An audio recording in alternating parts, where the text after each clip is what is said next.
But number 20 is The Matrix, and makes sense. Yeah, I saw this in the theater, really I think I enjoyed it. did too. I do like the Matrix trilogy, but the first is the best. Yeah. Go ahead.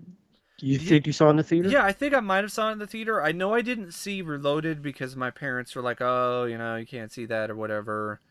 Maybe I didn't see it in the theater. Maybe I just saw the I saw it on DVD. Because I guess they were talking about the nudity in the sequel. So my memory's kind of fuzzy, but I know I definitely did see it in '99 at some point. Because it was one of those first films I remember watching that like made me go like, whoa, like what the fuck, like in a good way, you know, because it was just one of those like Yeah. really crazy fucking movies that's with elements and sequences and action that I legitimately had not seen prior to The Matrix. Yeah, I mean, it's a film that when it came out, no one expected anything from it because they thought the big film of the year would, of course, be Star Wars: The Phantom Menace. Mm. So, hey, this is Keanu Reeves. What is it, Johnny Mnemonic Part 2? Mm-hmm. Who cares? That was kind of their thought process. And you And then when can't it blame came them. out, I mean, it Keanu at that had a time in his career, not really doing that great, and especially not with science fiction. no, I'm the last films he had done was probably Chain Reaction, which did not do well. Johnny Mnemonic did not do well. There might have been another film I don't remember. Speed 2, he said no for good reason, but you know. So yeah, okay, this guy and who are the Wachowskis? Okay, they did this little independent film named Bound. Who are these guys? Uh, Will Smith was going to do it, then he turned it down to do Wild Wild West, which Keanu Reeves was the better choice, Yeah, was the better fit, and did a movie that changed the game. And sad, the movie is still great, deserves to be on the list. it's similar to Sadly, T2 so in some many films ways. ripped it off. Yeah, I still love but at least like the Matrix, I would watch more than T2. yeah, It's sad that so many people ripped off Bullet yes, Time, so Bullet Time became a lot less yes. special. Even by the time the sequels came out, and that 4 years, dozens of films had Yeah, already ripped it off, and I then it was less and they're special. still doing that. It's like, oh great, another Bullet Like in the Time. fucking Tom and Jerry Sp- movie. You got a bullet time Space Jam Matrix 2 as well. parody, Yeah. So Space Jam 2 with they did it with Granny. yeah. Granny does a bullet time It just during makes basketball it makes it game. it cheapens. It cheapens what was initially something cool and makes it not as cool in retrospect, sadly, because of how much a lot of Yeah, these films later on just lazily copied it and ripped it off and Xeroxed bullet time and other elements of the Matrix as well.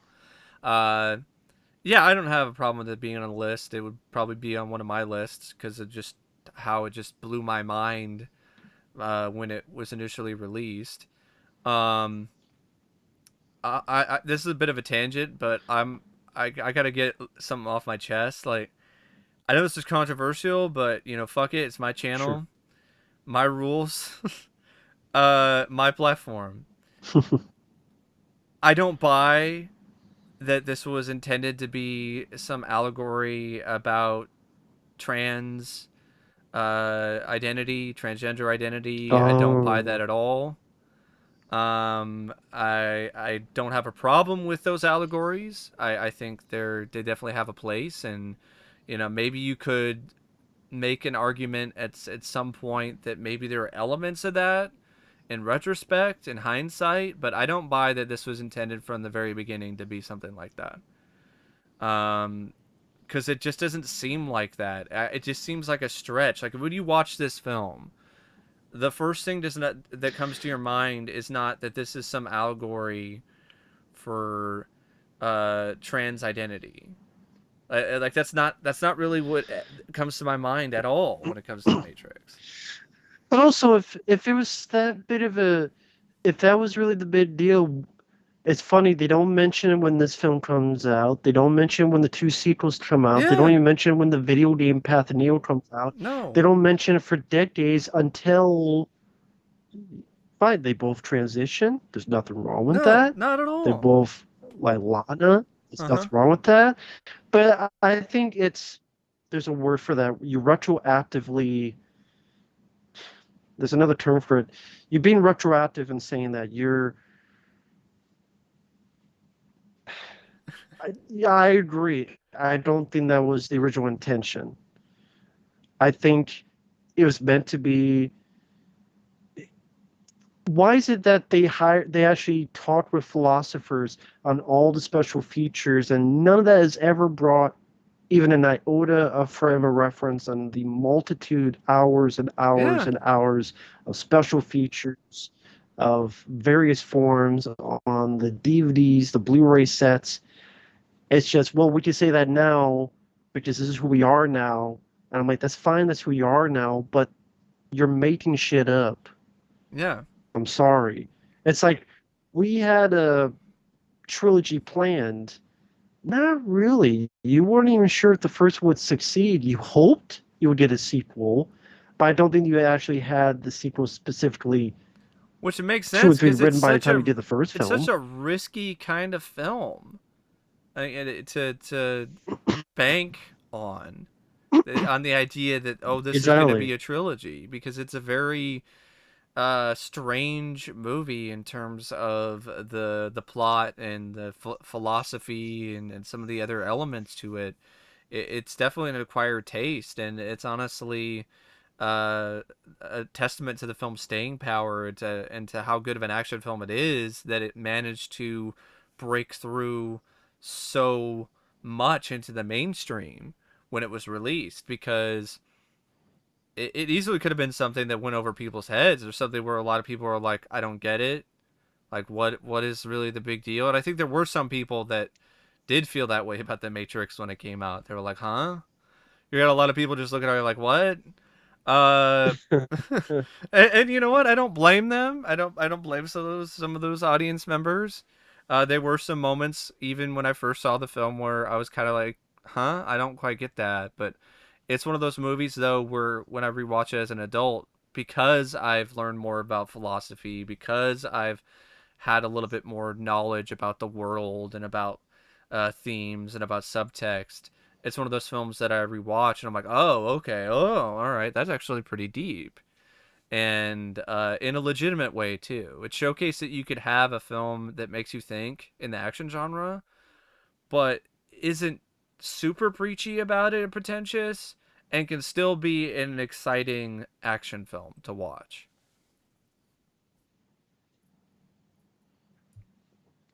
Yes, and I'm one of those that I do like the sequels. I do I'm not one of too. those that, well, the sequels make me not like the first film.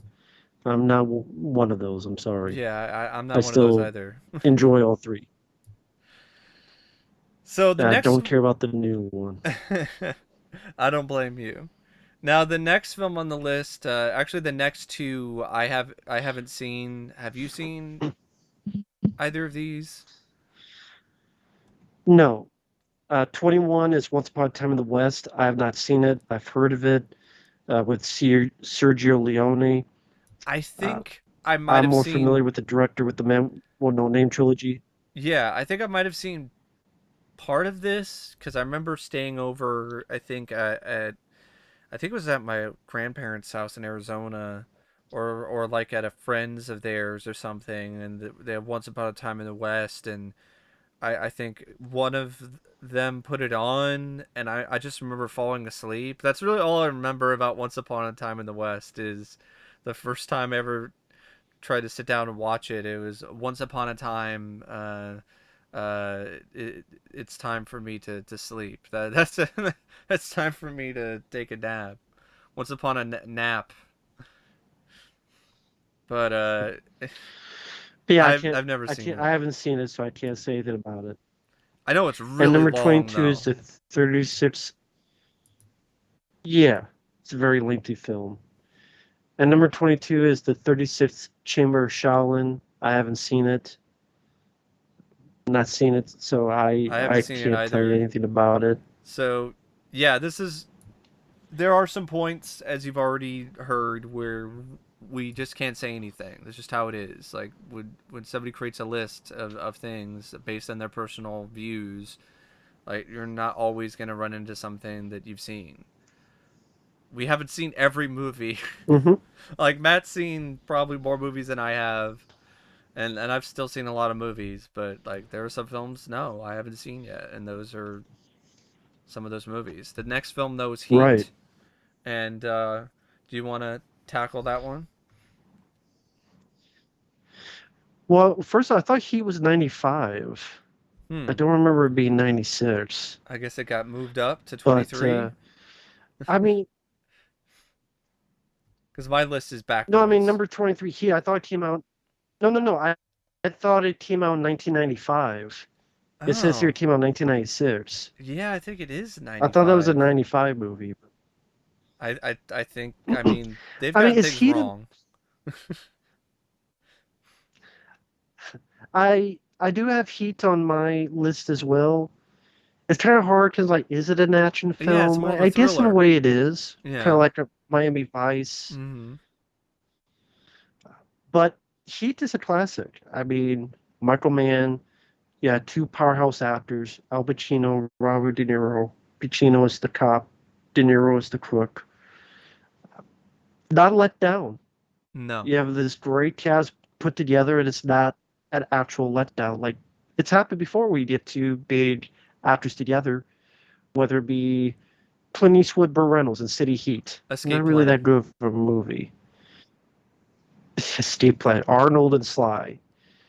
I don't mind Father's Day, but it's not like a great comedy with Robin Williams and Billy Crystal. Yeah, I it's don't just mind it. It's average. okay, but it's not like a Yeah. five-star comedy.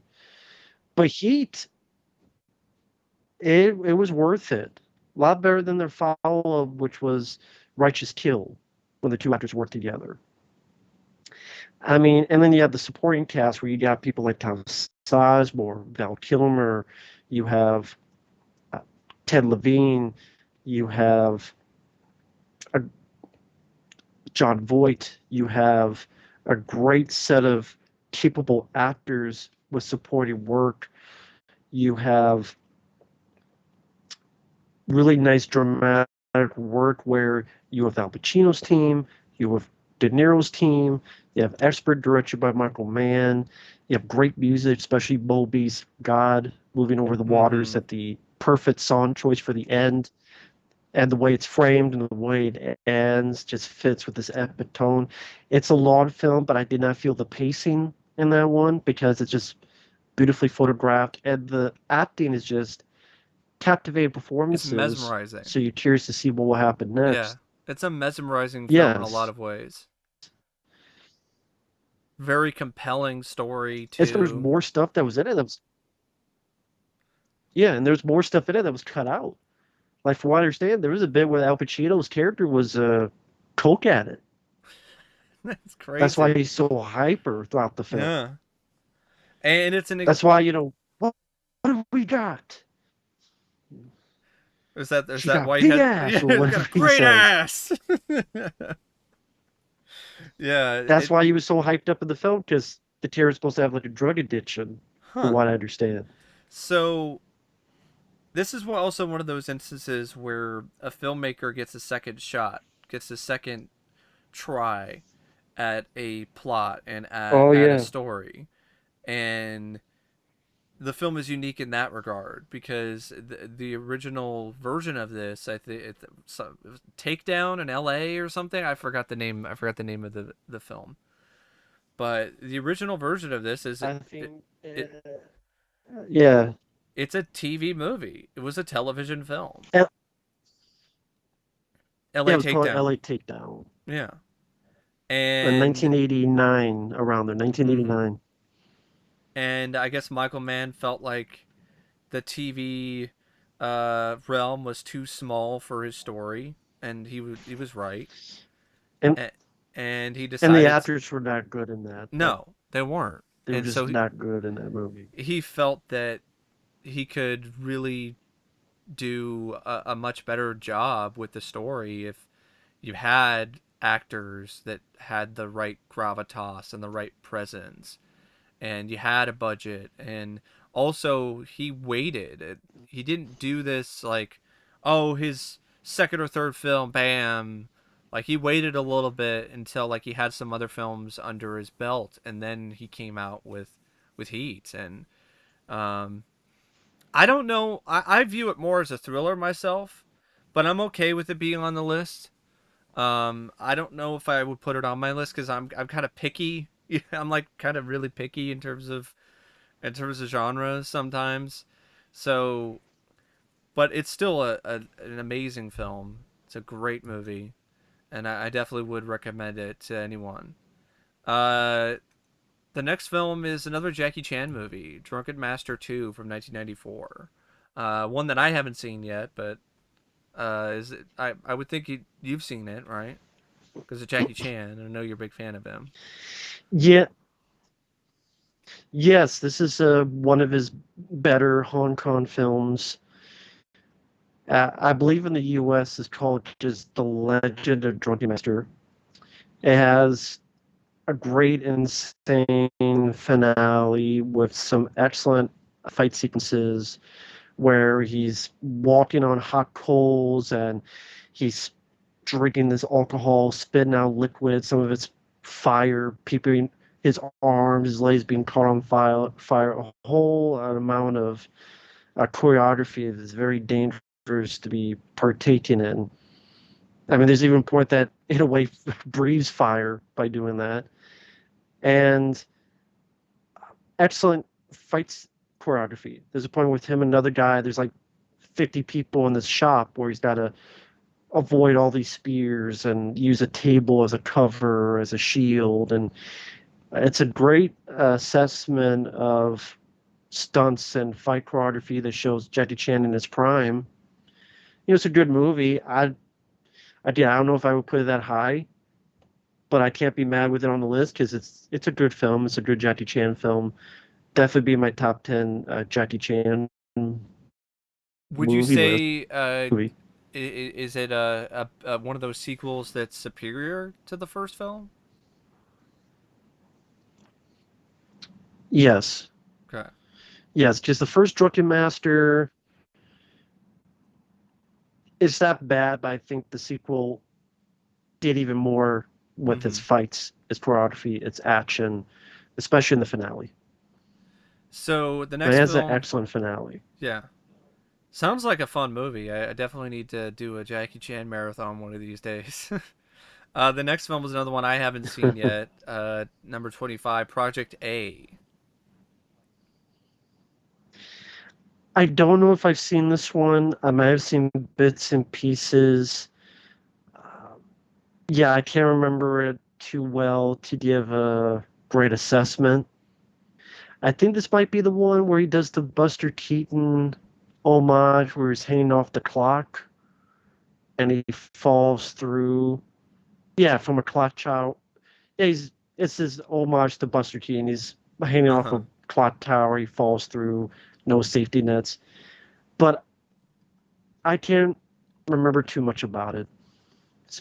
I might have only seen bits and pieces. The next film, though, is a movie that you and I both remember quite a lot about. Lethal Weapon. I'm surprised it's this low, to be honest, when it comes to another very And the influential film pitch in the genre. and the picture they use is Lethal Weapon 4. I know. Like, what the fuck? Really? Lethal Weapon 4? I mean, Lethal Weapon, yeah, it's a classic take on buddy cop films. Mel Gibson, Danny Glover. There were buddy films in the past, like 48 Hours, but this one really kicked into high gear where you saw a lot It more perfected the formula. Hollywood movies. It's one Yeah, of those buddy cop action a lot. movies Yeah. that just made the formula in a way more easily accessible, and a formula that you could recreate a lot more effectively in future films. Like there would be times where people would try to do a Lethal Weapon and it wouldn't really turn out as well, but it really did kickstart this parade of buddy cop action movies, and it's honestly one of my favorite action genres is the buddy cop action genre. I mean, Lethal Weapon is what paved the way for Tango and Cash. You know, I doubt we have Tango and Cash the way that it is without Lethal Weapon. Right. And you know, I mean, there's a lot of things that are just really grand about the film. I mean, Richard Donner's direction, the late great Richard Donner. You could tell it's a project he had a lot of passion for. Mel Gibson and Danny Glover, like the chemistry between the two was electric. Gary Busey was a great bad guy. Um, and there's just a lot of great stunt work and gunplay and just car chases and pretty much everything that you want out of an action movie and more in Lethal Weapon. Good score too. Definitely one of the best action films out there, Lethal Weapon. Yeah, yeah. Two guys who had great chemistry with each other, dynamic chemistry. Two distinct types of characters where Yes. you really fell for Mel's character. I mean, it's not every day you have a hero at that Who's point that was suicidal? suicidal at the Yeah. beginning. That's not really No. that wasn't typical in an 80s, especially an 80s movie in that timeline of 80s heroes. I'm trying to think of another character before that started off with ready to put a bullet in his head around Christmas time, and that type of rise due to Shane Black when he had talent in writing instead of directing shitty Predator films, and also Danny Glover, a capable, underrated actor Yes. who has a loving family but is able to warm up to and be a confidant to this loose cannon. And this guy's Mel Gibson's tears actually able to have a life because of a friendship between these two guys, which is very sweet, loving friendship that you see grow throughout the sequels, which is very nice to see. And Yeah, is the heart of the series. for sure. Just having good action sequences and a Christmas movie. Yeah. And I know a lot of people, of course, they remember it for, you know, I'm getting too old for this shit. But like I remember it more for like the fight between Mel Gibson and Gary Busey at the end. You know, more than, you know, I'm getting too old for this shit. Like it's not a bad line of dialogue, but I remember more things from Lethal Weapon than that quote. I mean, then there's other stuff too. Like, I Right. mean, Riggs is such a crazy guy that like he would like dislocate his shoulder to like get out of a situation. Like that was something very different for sure. Um, yeah, it was a film that stood out in '87 and still stands out in a lot of ways. And you also, because of the dynamic between the two, like you have an older cop who has been on the force for quite a long time, and then you have like Mel Gibson, who's like this younger, you know, guy who is got some screws loose. Like that was a very different thing to see a cop who is in some ways just as crazy, if not crazier, than some of the bad guys that you know he's trying to take Hmm. down. The next film on the list is The Killer. Yeah, exactly. Uh, I don't think I've seen this one yet. I've heard about it. Heard some really good things about the film. It's a Another good, John Woo movie. yeah, it's a good one.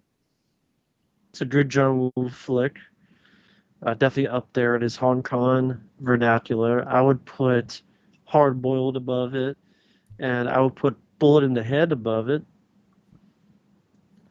That's a really Mm-hmm. sadly that's not on the list. I'd, because that's a good underrated John Woo Hong Mm-hmm. Kong film. But The Killer's great. Chow Yun Fat. You got Danny Lee, who is in a '70s film called Inframan as the title character. So it's kind of cool. Chow Yun Fat teaming up with Inframan. Uh, and yeah, Chow Yun Fat is a contract killer. He accidentally blinded during a battle years ago, so he's helping her out. Danny Lee's a cop. It's most famous for this crazy action sequence in a church where bullets are flying everywhere, crazy slow motion squibs. Excellent finale. I would not put it that high on the list. There's just other films I enjoy more, but it's a good movie. It's a good action film. If you like John Woo and if you like gunplay, John Woo, it's worth a watch. Mm-hmm. If people like Hard Boiled, it's worth a watch. I think Hard Boiled is better, but worth a watch. The next film is a movie called Bullet. I wouldn't have this on my list. The thing with Bullet is it's got a great car chase, but that's really all that I remember being like really good and really great about the film. I haven't seen the film in a long time, but I just remember being underwhelmed by it. Like, oh, this car chase is awesome, but then I was just like, on kind of the rest of it. I think a big part of it is I don't know. I just wasn't really as invested in the story of the characters as much as other people. Um, Great car chase though. I really do not argue with the film's placement when it comes to people listing like the best car chases in cinema because it definitely has one of the best car chases out there. I haven't seen it, so I can't comment on it. I just had no desire to see it. Just not because it looks bad. I just never had any desire to see it. Just one of those kind of films for you. The next one though is The Raid Yeah, from 2011. yeah. The Raid Redemption. Yeah, it's at number 29. The Raid Redemption definitely deserves to be on the list. It's one of the best action films in the past 10 years, without a doubt. I still need to It's a see simple this movie. premise. I mean, I know it's one of those things like, what are you doing? It's like I know, man. One of these days, I will definitely check out the raid and the raid too. Yeah, when it came out, sadly, it was not in theaters where I was at, but I did see it on DVD and was really pleasantly surprised. Just because there's hype, it doesn't mean equals a good movie. But this equal the hype, man. Cops go into a building, they're trapped in the building, there's drug dealers everywhere. Excellent, well choreographed, single tape fight sequences, well done choreography, brutal, just down and dirty, back to basics, very competently directed and in an exciting fashion. Worth the watch for anyone who's into these type of action films. And it's the kind of thing that you wished you would see more of, like at the time, and even to this day, because it Yeah, seems like something that like I remember when this came out and you saw it and you just loved it, and you were like, is this going to start a new trend? And sadly, it honestly didn't. Like the Marvel cinematic universe, comic book superhero film kind of thing, just continued to steamroll over everything else. And you saw like stuff like The Raid in terms of like direct to video action movies, but like when it comes to like mainstream theatrical films, like not really. So it didn't really start a new big trend, sadly, for Hollywood action, which honestly kind of sucks. Because I remember you talking about like a yeah. Ninja The Turtles closest you would, movie, like The Raid. I'm like, yeah, that would be pretty cool. That would be awesome. because that's what Kevin Eastman said. Yeah. Fucking 2014 film would be. Because I swear, I wish I could find this interview. It was before the 2014 Ninja Turtles film came out, Uh-huh. and Kevin Eastman, one of the creators of the comics, he was asked, he said, "Oh yeah, I was on set," which he was, but his scenes got cut out. And it's like, "Yeah, I was on set," and they don't have fight scenes like the Raid Redemption and Fist of Legend. And I'm like, "You full of shit." And no matter what you say in the future, I will never believe you because you are the biggest full of shit artist. You are false. He's the king FOSS. You of have full of shit Foss. syndrome. So yeah, you're full of shit. So, but yeah, if more films were like The Raid Redemption, it'd be a better landscape for action. The next film on the list is The General, another one I haven't seen. I've heard about it, Buster Keaton. It seems like it's more of a comedy, though, so I don't really know why it would be on a list of action films.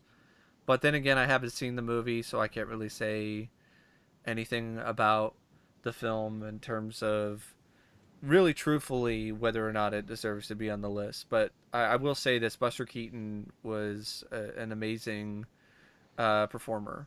The things that he did on camera, in a lot of ways, have not been equaled today. Like it's just unbelievable self-sacrifice for entertainment. I don't know if you've seen any of the clips, but like Buster Keaton was just insane. Uh, Jackie Chan definitely was inspired a lot by Buster Keaton in terms of that reckless Yeah, that's how I've self seen. abandon. Yeah, that's how I've seen clips of him. Is because Jackie Chan is so fond of him, as well as Charlie Chaplin. And I haven't seen The General, but I just during the clips I've seen, but I can fairly guess that there'd be some pretty solid, great stunt work Yep. for back in the day. So the next one, number 31, is The French Connection. I like the film. I don't know if I put it on my list, at least not this high. It's more of a thriller to me. Like it's got a great car chase. Another one of those instances of a film that has one of the best car chases you will ever see. But I've always viewed it more as a thriller than an action film. At least to me personally. Because other than a car chase, like is it really that action packed? No, not that I remember. I would not put it on the list, no. I just would not. It's not a bad film. I actually prefer the sequel over the first one, but again, not a bad film, but it would not be on my list. Like I'm surprised when it comes to 70s action, you don't have Dirty Harry or one of the Dirty Harry films on the list before The French Connection. Right. The next Or one, even like number a Soul in Prison 13 yeah, or stuff. the next one is Mad Max Fury Road. I would not put it in my top 100. I liked the film. It was a really dazzling experience in the theater. I have to be honest. Like it was one of those like wow, like I have not seen a Hmm. film like this in years because there's just so much practical stunt work. There's so much practical effects. The CGI that was there, you could barely even notice was even used at all. The filters, when they were utilized, felt like they were utilized in a way that was effective and wasn't too forced. And as an action film, there's a lot of really exciting, fun action sequences. But I wouldn't have it on my list because as a Mad Max film, it sucks. I'm sorry. It's a bad Mad Max movie because Mad Max is not really in the forefront, and that might not be that much of a problem if Mad Max was written in a way where he felt like he was more integral to the plot and he felt like it felt like he was more important. And then on top of that, if it was just portrayed better, because I just felt like Tom Hardy just did a terrible job playing Mad Max. Um, Furiosa, I mean, Charlize Theron was a badass, and she was really great in it. I do remember the villain being pretty forgettable though, and weak, mediocre. Yeah, that's a good way to sum up the villain. Mediocre or worse. But see, this, see, now see, this is the bullshit I'm talking about. This fucking last paragraph, forging a mythical portrait about the urgent need for female rule in a world where men need to be saved from themselves. No. It's fucking just bullshit. That's that fucking Mad Max. No. I don't know what the fuck. Mad Max sucked. Tom Hardy sucked. If it was Mel Gibson, like an age Mel Gibson, it would be better. But at But the it would same time, I'm still like, be well, flawed maybe because I'd be he'd be still like, mad because it'd be yeah, underused. Yeah, exactly. He'd be he'd be underused. underused. It'd be like, what the hell? Just let Max Mel Gibson do most of it. He could still do it. I've seen him do it in films after this. And the film, I didn't hate it. I liked it less than Mike. I appreciate the action scenes. I saw with the digital sky, the digital sand work was a bit, Yeah. I don't know, At times, yeah. discombobulating to me. Tom Hardy, but I like the score. I like some of the visuals. I do like Charlize Theron's performance. She was better than Mad Max. She gave a better performance than Tom Hardy, to be honest. So the action scenes were very well done. I give credit to the stunt people. Is that a film I rewatch? I didn't hate it. I didn't love it. I thought it was okay. I appreciate a lot of the technical stunt work, though. Yeah. But would it be on my list? No, it would not be on my list. The next film would definitely not be on my list either. The Adventures of Robin Hood from 1938. For the time, not bad. I just remember not really thinking it was that great. Definitely not top 33 of action films. Like if I was gonna do a Robin Hood film on the list, I would put Prince of Thieves above this one. Um, I Yes. I just it's just not one of those films that I really think is my cup of tea, I guess. I do remember my uncle and my uncle Dave to this day, like he's a really big fan of this film. Like he had a portrait I think somebody did of Errol Flynn as Robin Hood. And he dressed up as Errol Flynn as Robin Hood for Halloween one year. And he actually does kind of look like Errol Flynn. So, um, I know he's got a certain fondness for it, but I just don't. I really have a lot of fondness for the film. I guess it's the kind of older film that I do think is kind of corny. Like I've got to be honest. Like it's just one of those things that I don't think is as timeless as other people feel it is. But I can see why some people Yeah, might I put it on the haven't seen list it. because of the fact that it did have a lot of inspiration in the minds of a lot of other writers when it comes to other action heroes. But other than that, like, I don't make lists based on influence. Like, I make lists based on whether I like the movie or not. The influence is Yeah, there. It's a part of it. Like especially when you're talking about like best action films or best horror movies or best films of a genre, but it's not like the main thing I'm looking for. The next film on the list, exactly. though, I would put up there. I rewatched this recently and I really enjoy it. And I know Matt and I kind of butt heads a little bit. It's like I like this more than Rambo too, but But I still love Commando. yeah, Commando is still a great movie. It's still my second favorite Arnold film after Predator. Still a very fun action film. Yes, I prefer Rambo 2 for a variety of yeah. reasons, but I still Commando's fun. It's got some great one-liners, it has some entertaining action set pieces. It goes by a quick, fast pace. Uh, and it has some nice personalities, whether it be Bill Duke or Vernon Wells or again, great one-liners. Where I promised to kill you last, I lied. Or I mean, Here's my it's a friend. fun Make sure action not to movie. disturb my friend. He's dead tired. Let's Yeah, it's a very party. fun film. Yeah, it's like a big, loud, fun action party when you sit down and watch Commando.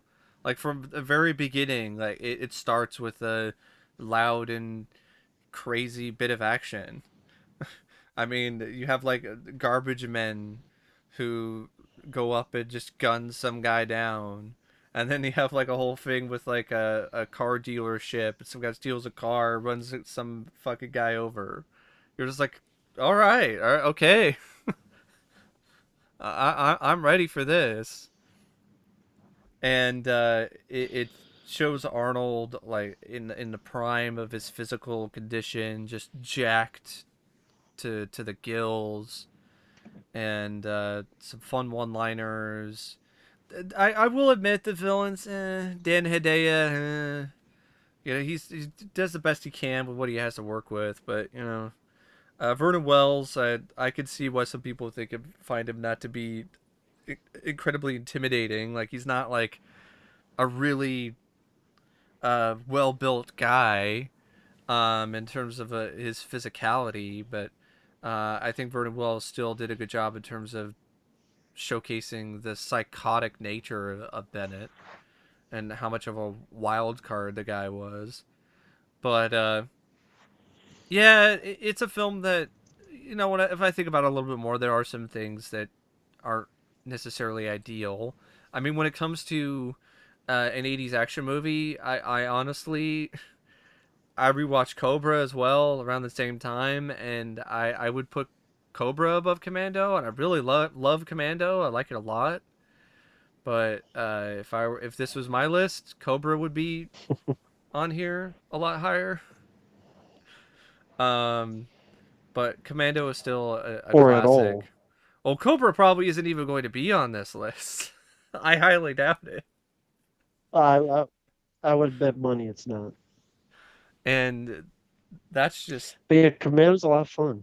yeah, it is. Bullets and bodies fly all over the place, like arms fly off with buzzsaw blades, and yeah, it's an enjoyable, fun movie. The next film on the list, I would not put on my list at all. I think this is overrated. I've never been a fan of this movie. I'd rather watch the Mad TV Steven Seagal parody of this. It's a lot more entertaining to me. Watching Will Sasso playing Steven Seagal trying to actually do wire fu in real life without wires. And that film was Crouching Yeah, Tiger, Hidden Dragon. I'm not a fan of this at all. Just not at all. It's not my cup of tea. I don't care for this film at all. Yeah, I could not get into it. I'm sorry, people out there. I just could not get into this film at all. Yeah, I wasn't big on it I think either. it's boring. I think it's Mhm. overrated. I had to watch it for a foreign film class, and Um, I was very underwhelmed. I really was. and I'll be right back. I have to Yeah. use the restroom, so feel free to continue, but I'll be right back. I think a lot of it has to do with the fact that the film has characters that I'm not really that invested in. So, and the wire fu, like, there are moments where it can be breathtaking and visually stunning, but I guess because I never was invested in the characters or the story that much, it made it so it felt like it was a lot of empty window dressing. A lot of, oh, cool, look at these fancy visuals, but like none of it really felt like it had anything behind it. And I guess that's really one of the biggest flaws that was crouching behind this movie. It really has to do with the story and the characters, and I just felt it was also paced pretty slowly, and I don't get it. I don't understand why this film is considered to be one of the best martial arts movies or one of the best films of its genre. Just I don't know. There's a bunch of other martial arts movies I'd rather watch than Crouching Tiger, Hidden Dragon. Nothing against Chow Yun Fat or Michelle Yeoh or anyone else in the cast. They did a good job. performance wise. But if I want a Chow Yun Fat martial arts movie or action film, I'm gonna go with Hard Boiled, or I'm gonna go with, I haven't seen The Killer yet, but I'm pretty sure I'd probably like that more. I think it just comes with, I think it really just comes down to like what your personal preference is. Like if you are into this wire fu, fantasy kind of martial arts, then I can see why you would find this to be uh particularly noteworthy, or something worthy of high regard. But like if you're not into that kind of stuff, it's kind of like, it just doesn't really. Uh, it's just one of those things that just doesn't really resonate as strongly.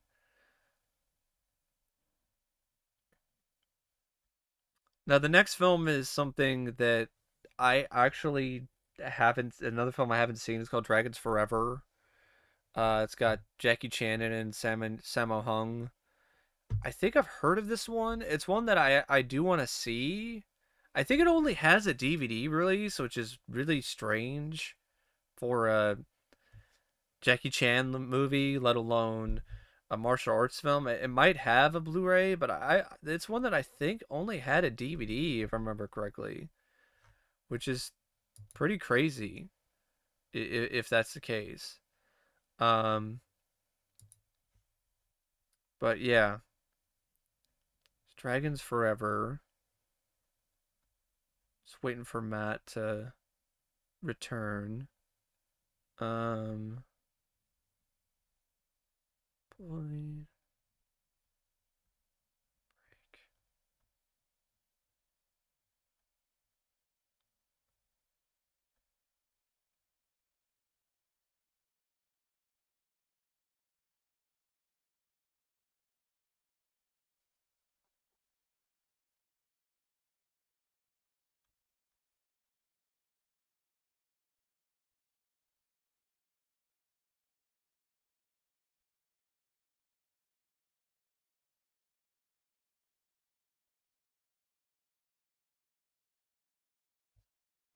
Hmm.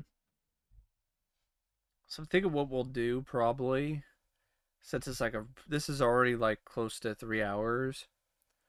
I think what we're gonna do is, so I'm just flipping through, and this is all just talking to myself because I'm probably Hello? gonna edit all this out. Hey, I was just talking to myself for a second. I was just thinking about. Hey there. I think let's stop at 51, and because it's a lot, Okay. and then let's meet up again and do a part two, because like we're almost already at like 3 hours, and I Yeah. think by the time.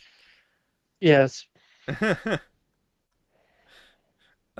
So the next, I don't know if you have anything else to say about Crouching Tiger, Hidden Dragon. This is a film that I know a lot of people love because of the wushu and the wire work. It just doesn't interest me. I prefer more of a down, basic Mm-hmm. stuff. I prefer more of the Bruce Lee or more of the Jackie Chan. I just that's what I prefer more in that type of quality. When people are just flying around and yeah, unless it's done Like in the well, like Matrix, Big Trouble in China. there are some moments in the Matrix that are like that as well. But yeah, Big Trouble in Little China is definitely a good example of that, with the wushu white work. But yeah, I just Crouch Tiger I just find very boring.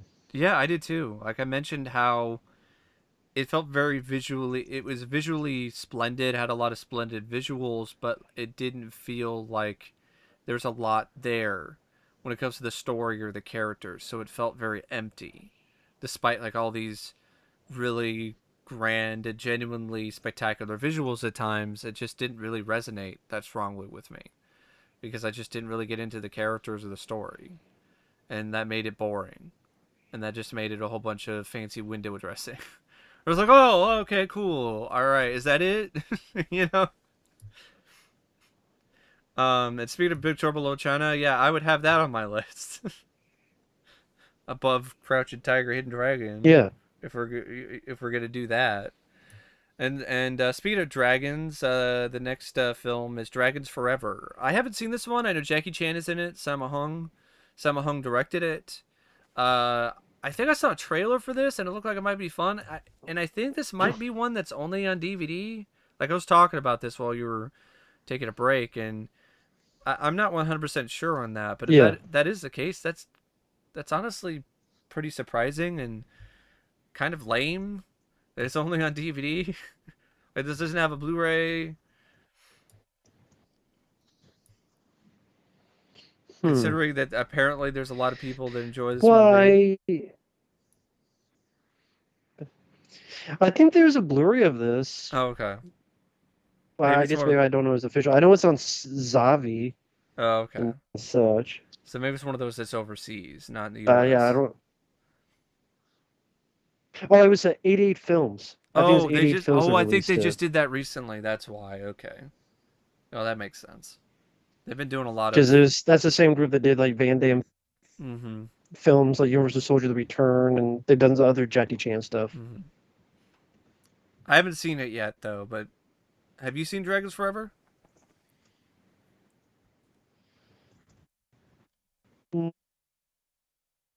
No, I've heard of it. I know of the fight between him and Benny the Jet Urquidez, Mm-hmm. but I haven't seen it. Hmm. Uh, What about Someday. it's okay. Yeah, it Same sound. with Wheels on Wheels, but I just haven't seen it. Yeah, they it sound like it definitely looks like it might be kind of fun. The next film is Old Boy for 2003. I've heard a lot of things about this, but I have yet to see it. I know it got a remake in the U.S.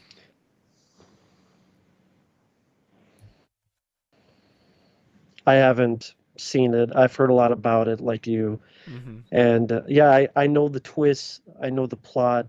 I just never actually saw it from beginning to end. Hmm. But the So I next can't one, say much though, about it. here's your. You can take the floor and talk about Rambo: First Blood Part Two, which I'm glad it's on the list. I Yeah, I was mean, I'm glad to see. surprised. I thought like it might not be considering some of the stuff that was on this list. Like I could see that be like, oh, this is just some dumb cheesy 80s action movie, you know.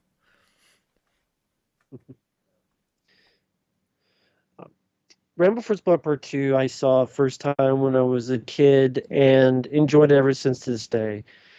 For me, in my personal opinion, it's what I think of when I think of action films and action, what I want out of action film. I get the weapons that are specific for that.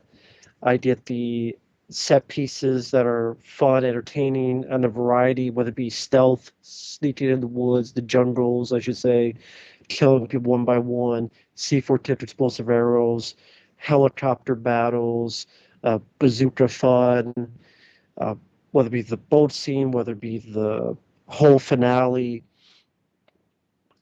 I just, I love the score by Jared Goldsmith. It's one of my favorite scores. Let's see, what's the best? I just really enjoyed the plot of going back for the the people that were left The behind. So it gave, I POWs. thought, a nice heart to the story. Yeah, the POWs, a nice heart to the story. I like the lines of dialogue. Do we get to win this time? Murdoch, I'm coming to get you. And as a kid, I remember this was my comic book movie growing up. A lot of people have comic book movies nowadays, dime a dozen. This was my type of comic book movie, knowing that yes, it's escapism. No, it's not 100% realistic. It's bigger than life. But to see this big action hero that wasn't Superman, as some people claim it, because he would run away in order to save a prisoner. He would get hurt. He would get to come back and still be the underdog, but still use knives, bow and arrows, C4 arrows, which I've never seen used that much. I always thought it was a cool tool for it. Uh, I just love the epic feel I always did when I watched the film.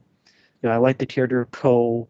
Uh, love story's a bit sweet, but of course not going to end well. I like just the whole epic feel to it. I like the seriousness of it, where I think I appreciate the tone of the film, where I like movies. Yes, I do like movies that are fun and comedic, like Commando. But if you ask me what I prefer the serious, straightforward matter that was in a film like Rambo 2. Mm-hmm. That yes, people say it's jingoistic. I don't look at it that way. I look at it as more as this guy that he fell for soldiers because he could have easily been one of them. And he gets them out of there and he does a nice speech at the end. And I even don't mind the song at the end. It's just, to me, it's a great hero's journey of a guy told to stay out of it, going above and beyond. Vietnam, the sequel, only this time Rambo wins. We lost Vietnam first time. We won the next time. Rambo all by himself. Yes, it's over the top, but you know what? That's what a lot of it's done very well technically. Yeah, it's another one of those films And in the action um, genre that definitely did popularize and start a whole new trend in the genre. So you would see a lot of these like Rambo ripoffs that would come out after First Blood Part 2. Because First Blood wasn't really the kind of Rambo film that really you could necessarily recreate the formula as well or as easily or as cheaply as some people did. So this is what gave birth to films like Strike Commando, Rambo First Blood Part 2. which Um, is which is a fun movie for what it is. yeah. And despite my feelings on Rambo 2, I still like the film. I think it's a fun movie. It definitely has a certain amount of spectacle to it.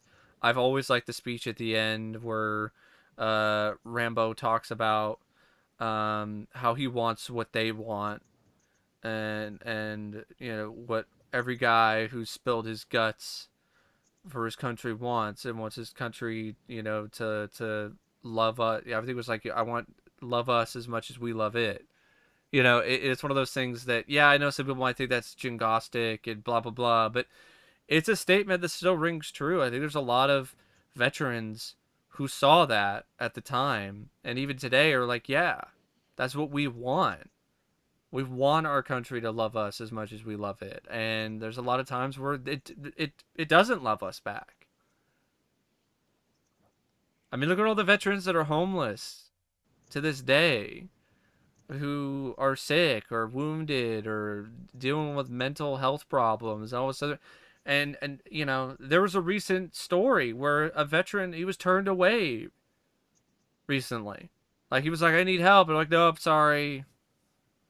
And you're just like, that's just fucked up and wrong that we're still dealing with that to this day. I mean, yeah, you could say it's simple, it's agnostic, but it's a very true statement that a lot of veterans uh felt at the time, and still feel very much to this day. And also the whole bit where he just says, like, how are you going to live, John, day by day.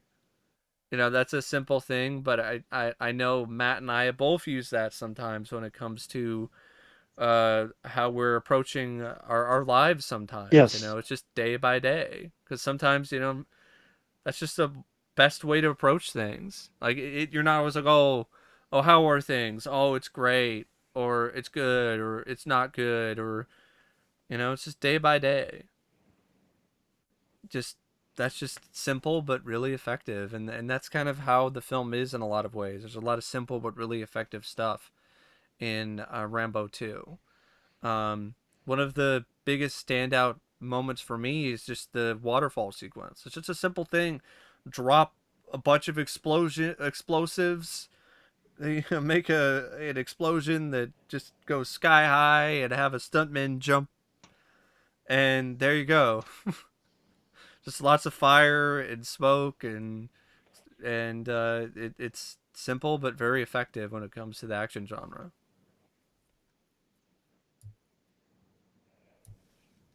The next yeah, film, I it's yeah, go ahead. I agree with what you said. Yeah, absolutely. I've just said I agree with all that you said. Just love the film a lot. The next film is Better Tomorrow, another John Woo film. I haven't seen this one yet either. Have you seen A Better Tomorrow? Yeah, but I I wasn't even that big on it. I mean, I thought the sequel, A Better Tomorrow 2, was better. Mm-hmm. And the fact that you don't have, even for John Woo, you don't have Hard Target, Broke Arrow, Bullet in the Head. There are better John Woo films. There are much better action films. Maybe because that was a film that brought John Woo to people. Oh, that's who this guy is. Doesn't mean it should be on the list. I don't think it needs to be on there at all. It's one of John Woo's lesser films, in my opinion. So it's not one of his better efforts in your mind. No, not even his Hong Kong stuff. Like, yeah, The Killer and Hard Bullet is better, but so's Bullet in the Head, and that's not even on the list. Let alone Hard Target, Broken Arrow. You know, A Better Tomorrow 2, like I said, is better Mm-hmm. than the first one. I think the sequel is better. Yeah. So no, The next film on the I don't list, agree. I am fully in my friend's corner here. I know he's probably looking at this, being like, "What the fuck, really?" And I'm like, "Yeah, I don't agree either." I'm not surprised at this point. Yeah. It gets on everybody's list except mine and probably yours. Point I never Break. understood the love for this film. I was never big on this film either, and I love Keanu Reeves and I love Patrick Swayze. I do. I love those two actors. I miss Patrick Swayze so much. He was such a kind-hearted soul and a great person and a legitimately underrated and great actor. But there are a ton of different Patrick Swayze films I'd rather watch than Point Break. And I don't even think it's that great of an action movie. Like, what? Some surfing scenes? Like, how many? Where are the great action scenes? There's like some skydiving moments, but I honestly felt the skydiving scenes in Drop Zone were more exciting and thrilling. Um, and I Yeah, would like put I what would good put action Drop scenes there are. I Zone. don't know. I I would don't know put about that on action the scenes. list. But Point Break, Where's Speed? yeah, exactly. Like in the top 50, we're like near the top Yeah, 50, Keanu Reeves. and there's no Speed. Like Point Break is ahead of Speed. Get the fuck out of here. Or John Wick. Yeah, John Wick as No well. John Wick, no Yeah, Speed. we But got yeah, Point Point Break. Break. Like, what is good about Point Break? What is good? Like Mike said, what good action scenes are there? Oh, the foot chase. What? What good action scenes? Oh, there's that foot What's good chase. about the foot chase? They say it's the greatest foot chase ever. And then they haven't seen a lot of foot chases. I mean, Keanu Reeves wasn't good, and this coming from a big Keanu Reeves fan. He wasn't good in the movie. I think maybe it was too early for him to do that kind of role. I think he got better in Speed, Mm-hmm. where he had a few more years to get the rough edges off to be an action hero. Patrick Swayze, he's done a lot better. Roadhouse, Yeah. next to Ken, I would put above it. Uh, I would put Like, where's Steel Dawn above it Roadhouse? even. Like, I Yes, I wrote, said yeah, it. Steel Dawn. I would put it above it too, because I really like Steel Dawn. There's some really great sword fighting in that for a low budget movie. Definitely a lot more exciting to watch than Point Break. I find the song by Rat for the soundtrack to be more memorable than the movie. Nobody rides for free.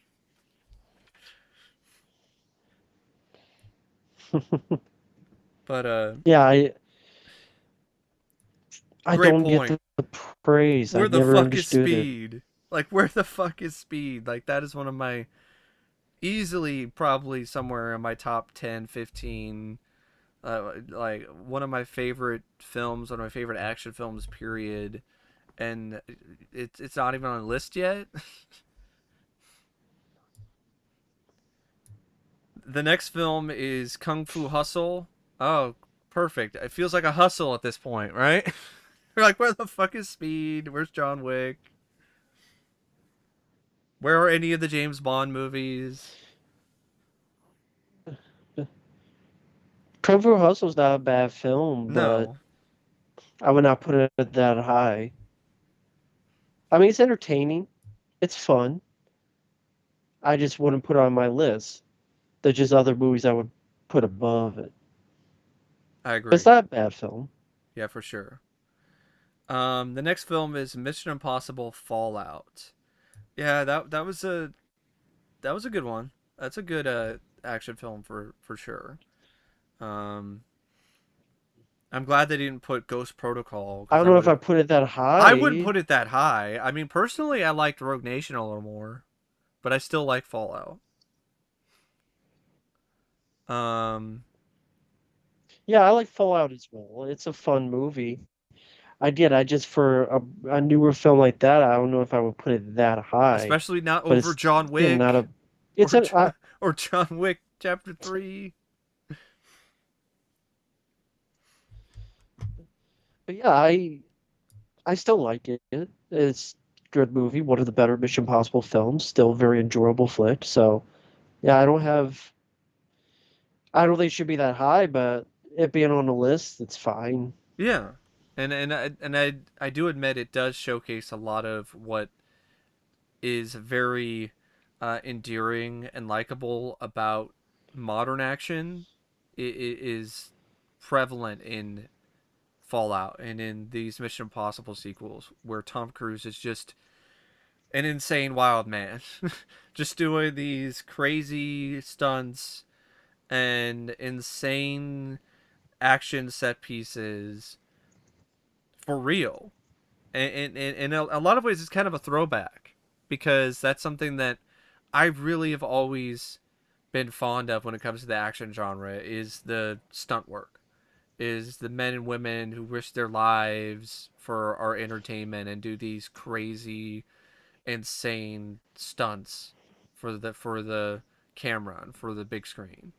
And the fact that Tom Cruise is willing to do all of this and is doing so much to keep that alive when it's in a lot of ways a dying breed in when it comes to action because a lot of it's just CGI behind a green screen, even complete with CGI stunt doubles. And films like Mission Impossible Fallout still showcase and still prove that the best action, the most enthralling, the most exciting action is action that's done for real. That's done in front of the camera with very little tricks, with a lot of legitimate stunt work and people behind the camera and in front of the camera doing these things. You know, piloting the helicopter, hanging off the side of a fucking plane as it's taken up. You know, this kind of stuff.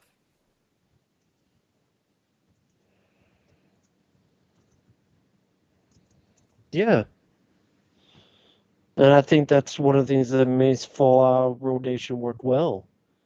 Is like the stuff you're talking about. They're interesting enough stories, but also Tom Cruise is committed to doing those films. Better than Proudly, it's very well done compared to a lot of movies today. Yeah. And And by the the way, Speed's not on the list. fuck. Oh my god. I flipped through it. Unless I missed it. That's Unless I missed it. embarrassing. I did not find Speed on the list. That's bullshit. That's pathetic. What are these writers Dennis Hopper in that movie? I'm smarter than you. Yeah. Well, I'm taller. The fuck? No speed? You've got like No, multiple no Bourne Speed. Identity films, got westerns, no speed. Wow. No. You got this film called The Professionals, which is next that I've never seen. It's from Haven't 1966. seen it. Lee Marvin, Burt Lancaster. so I can't say much about it. The next one is Ip Man from 2008, another one I haven't seen, but I think you've seen it because Donnie Yen was the star. Yeah, it's a good movie. Yeah, it's a good film.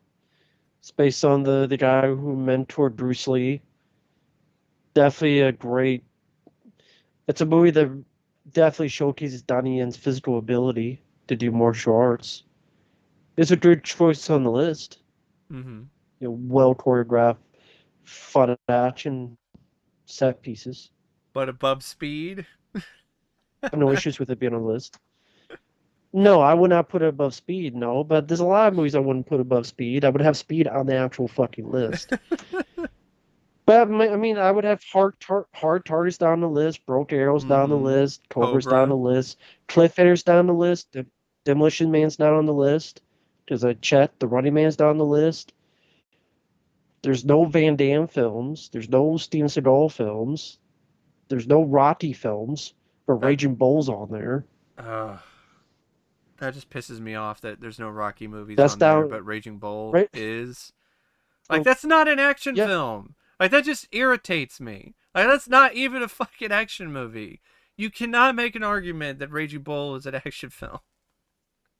Like, I know some people might say, "Oh, you can't do that for Rocky," but I could do it for like Rocky 3 or 4. Definitely Rocky 4. Like that's 100% an action movie. they don't do it for Raging Bull, Yeah.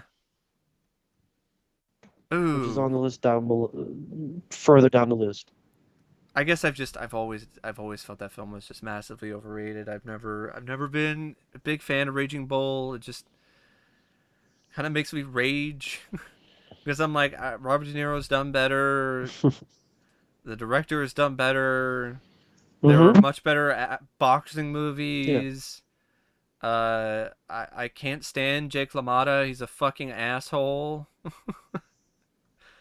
I know that's the point, but Mm-hmm. there's a certain point with films where you reach a line and you're like, no, this guy's a fucking piece of shit. I don't want to watch this anymore. Fuck him. Uh, I'm not gonna say entirely fuck this list, but yeah, fuck some of this list because there's some bullshit for sure. Yeah. The next one is Killzone, another Donnie Yen film. I've heard some good things about this one, but I've never seen it. I don't remember too much about it. I remember the ending wasn't my cup of tea. I don't remember much about it, so it wouldn't be on my list. There's other Donnie Yen films I liked more, like Flashpoint and Mm-hmm. uh, Yip Yeah, Yip Man, Yip Man. And then we've got number 46, the original Ben Hur. I different strokes for different folks. I never got into this movie. I was never able to get into this movie. Doesn't matter what version of Ben Hur it was. The 1959 version, the one from the silent film era, the remake. I just don't really care about this story. And I'll give the stuntmen and a lot of people a lot of credit for their work at the film, but I never really cared for the movie. That was boring and didn't really get into the narrative or these characters, so definitely would not be on my list.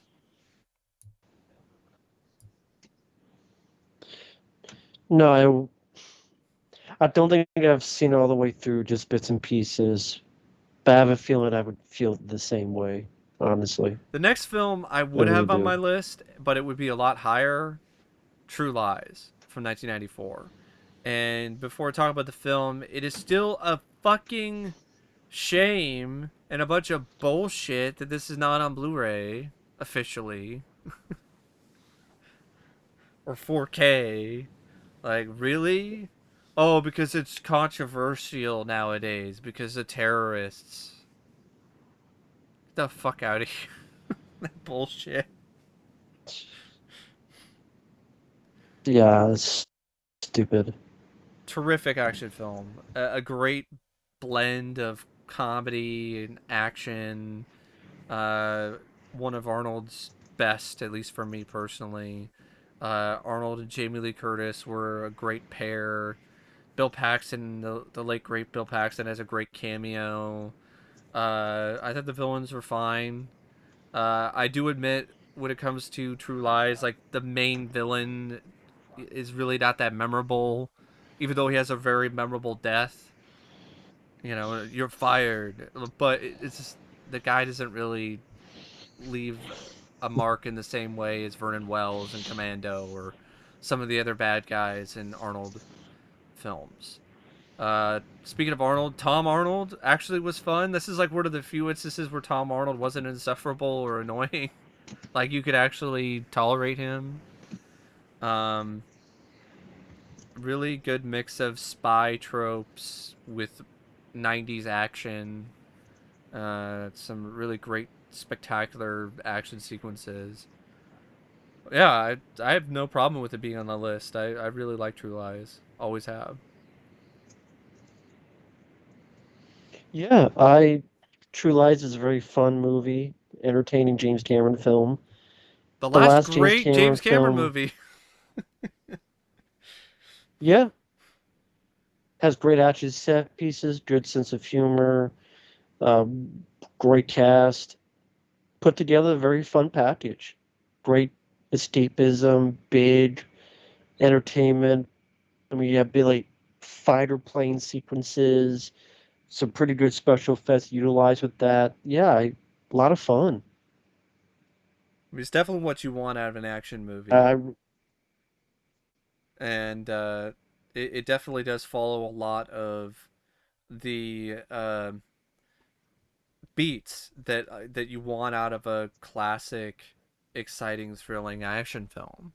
You know, you not only have the great characters, the fun one-liners, and the sense of escapism. You also have the plot that's engaging, and just the really exciting, larger than life action set pieces. As much as I do enjoy films like First Blood, I really like First Blood.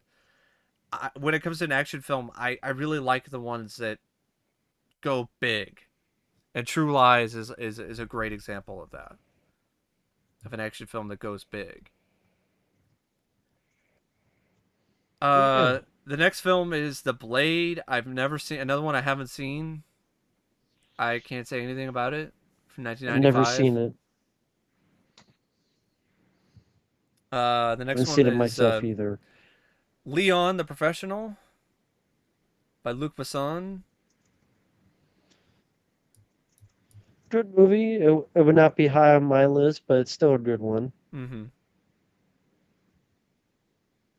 Um, I But haven't yeah, seen that really one yet. good. I've heard some good things about it.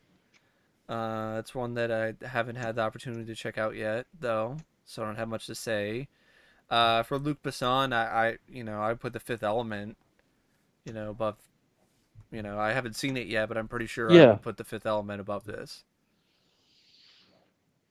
yeah. The Fifth Element is my favorite of his movies. Here we have the next film, the one that started it all, the terrible trend of shaky cam, quick cut action, The Bourne Identity from 2002.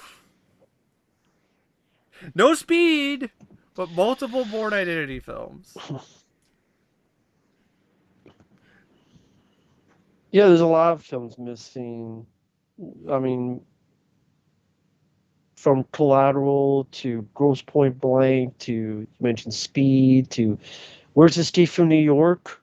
They had, Assault on Prison yeah, 13. they have some fantasy films on here. Like the Chinese fantasy film. If we're gonna include fantasy films, where's Conan? Conan the Barbarian, the original Conan.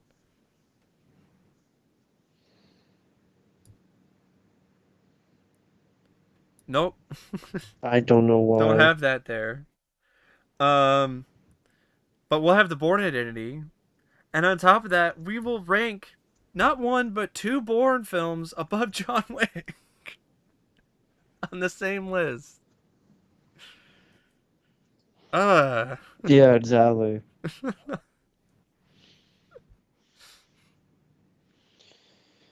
I Number 51. don't know what to say. I just Yeah, it's a film called The Wages of Fear that I've heard about but never seen. And then we'll stop with number never seen 52, it. For now, anyway, we'll return later at a later date with another installment and finish up this list. This flawed Yeah. and frustrating list, to be honest. There's some titles on here you're like, yeah, absolutely, and there's other ones where you're like, huh, I no. And one of the frustrating things is definitely the rankings and the order of things. I know it's personal opinion and everything, but to have John Wick at 52, uh, I mean, especially below the Bourne films, I that's just lame. I just do not buy that as an action fan. Like, how many action fans do you know of, Matt, who you would ask, like, hey, what would you rank? What would you say is better, Born Identity, Born Supremacy, or John Wick? Most action film fans that I know of would be like, "Fucking John Wick!" Like, what? Is this even a question? Is this even a contest? I mean, number one, the action scenes are just much better done, comprehensible, easier to understand, more fluid in a John Wick film. Number two, John Wick actually is telling a story about the environment and the world, unlike Bourne, which is just moving the camera a bunch, being discombobulated. And who am I? Who am I? Like John Wick even tells more of a story, let alone all the partakings it takes within its world of assassins and gold coins and how an assassin works within this world, the protocols, the fact that the hotel is safe, like all these other intricacies that's not in a Bourne film.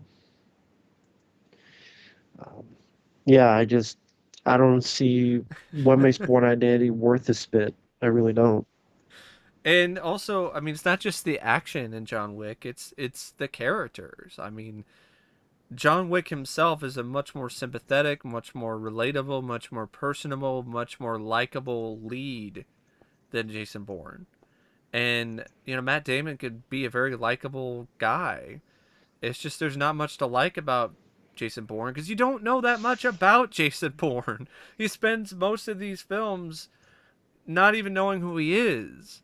So John Wick, in a lot of ways, is a better film than either of those entries in the Bourne trilogy because of the fact that you have a much more compelling and engaging lead to follow along for the ride. And it's also a better ride. Like, I mean, action films are supposed to be exciting or entertaining, they're not supposed to be boring. And to me, like, John Wick is like everything that you want out of an action movie, especially from this era. You have a bit of a budget, but nothing like too crazy because it's not necessary. Things are done for the most part for real. There's a little bit CGI in here and there, but most of it is real gunplay, real choreography, real people doing real stunts, and you got all this just amazing style in terms of the direction and the editing. And I mean, the whole trilogy to me, if we're going to compare trilogies, there's no contest. I would have all three John Wick films on a list of best action films before I would even consider having any of the Yeah, Bourne Identity movies on a list of action movies. Especially when it comes to the best. I mean, John Wick, in a lot of ways, it's similar to John Woo films in terms of how it makes action and gunplay into kind of a musical performance. Like, it has a very musical kind of feel to it in terms of the rhythm. Like, there's this really great rhythm to the action that I'm always a fan of, and I always have appreciated an action movie that has a good rhythm to the action. And John Wick is definitely one of those films, and so is the second one and the third one. I don't know if those are on the list. If not, they should be somewhere. they're Especially, not. Well, that's just bullshit too. Like the third film, like Parabellum. Even when it's about rhythm of action, you got the knife sequence. Like Parabellum is one of the craziest action movies I've ever seen in the entirety of the action genre. I mean, you've got, and one of the most creative, because you've got John Wick using horses to take out people, then going into a whole fucking room of knives and shit, and you've got him against ninjas, and the ninjas are not only going after him, but they're going after him on motorcycles with fucking katanas. You got the whole climax with the guys who are set up in this body armor, and you have to use like shotguns at close range to take them out. Like that film is easily one of the most insane, balls out, crazy, fun action films that I've ever seen. And the first film's great too, but like, come on, you're gonna have John Wick 3 on a list of best action films?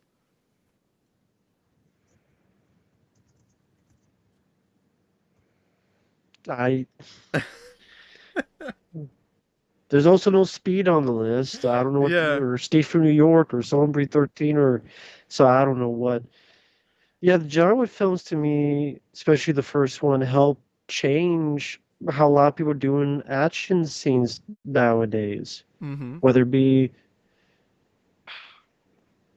whether it be a Atomic Blonde, whether it be Nobody, whether it be all some of these other action films, they were inspired by John Wick and that style of fighting. I'm glad it's coming back again. Whether the movies do it or not, at least that's a more preferable way of detailing it. Yeah. And I don't know if any of the Fast and Furious films are on the list, but I definitely would put some of those on there. I mean, in terms of like, I personally, just thinking about like sequels and stuff and action films, like Fast Five, I thought was really great for what it was. So that's probably something that I would put on there. It just shows you it's a good example of an action film where you have a franchise that, for all considered purposes, could be considered dead. Dead and buried after the last film in the series, and just comes out and just resurrects the entire franchise and delivers like one of the best results for an action film from that year. Um, there are some Marvel films that I have to be honest, like some Marvel movies don't really have that great of action, but some really do have some exciting, fun, thrilling Yeah, action sequences. Like Winter Soldier has some moments. Guardians of the Galaxy. Um, so I do want to give some Marvel films their due, for sure. Um, and even some DC movies. I mean, I think the most recent film, The Suicide Squad, that had some really good bits of action in it. So yeah, yeah, I don't really know what else to say about John Wick except he's a badass, and it's a really nice return to form for Keanu Reeves, and it was a great role for him to take on, and I think it just opened up a lot of people's eyes, not only to Keanu Reeves's talent and ability as an actor, but also to how much of a legitimate badass he is. Like you say, he's a legitimate action hero. Like it's not one of those like, oh, Speed and the Matrix and whatever, but a lot of that was like stylized and da da da da da. And even in Speed, like it was kind of limited. Like he still kicked a lot of ass, but it wasn't like in the same vein as John Wick. But in John Wick, it showed that Keanu, it really could be authentic and 100% believable in this kind of role, and it just speaks to his dedication, to the craft and to the genre of action. A lot of people, when they think of action films, they think of action heroes. And John Wick is a modern action hero, in large part because of Keanu Reeves' dedication to the role. Just like the dedication that a lot of other action heroes brought to their roles in the past, like Bruce Willis and Die Hard and Sylvester Stallone and Rambo, First Blood Part 2. Arnold Schwarzenegger and Commando, Terminator 2, Jean-Claude Van Damme and Bloodsport or Hard Target. It's that attention, not only to detail, but that attention to uh, the authenticity and the respect to the craft and to the genre. I mean, Keanu did training, like he trained for John Wick, and it paid off. Like Keanu knows how to actually shoot all these weapons. He knows martial arts.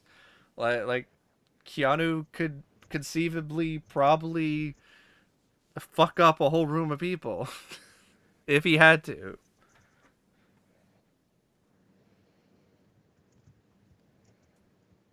So yeah, John Wick is a classic. I'm glad at least it is on the list. At least one of the John Wick films, but it should be higher. But anyway, I gotta once again thank my friend Matt for joining me, and it's been fun despite how frustrating some of this is as a fan of the action genre. But I hope you all enjoyed listening to this rundown, and stay tuned for part two because there's probably going to be more. Oh, okay, cool. That's a good choice. And then there's going to be a lot of, I haven't seen that. And then there's going to be a lot of, what the fuck? You got to be fucking kidding me. And so there's going to be a lot of things Exactly. to hopefully be entertained by in the future. So I hope you all are doing well. Take care. See you later. See ya. Take care.